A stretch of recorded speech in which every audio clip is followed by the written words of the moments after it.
সবাইকে শুভ দীপাবলি। তো দেখো 4 ঘরের প্রদীপ সেম এক জায়গায়, দেখো কত সুন্দর লাগছে না?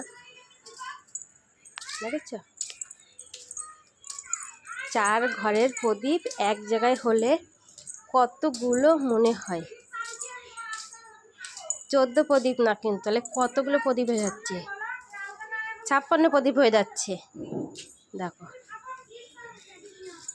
এই পাশে 3 ঘরের, আর এই ঘরের এইগুলো কিন্তু আমাদের। এই যে বাহ, আজকে নাকি শুনেছি এই প্রদীপগুলো ঘরে দিতে নেই, বাড়ির বাইরে দিতে হয়। তার জন্য সবাই বাড়ির বাইরে দিয়েছে।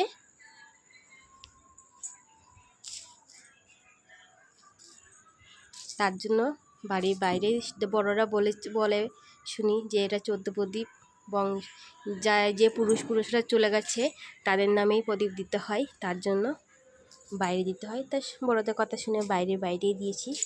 তো কেমন লাগছে বলবে।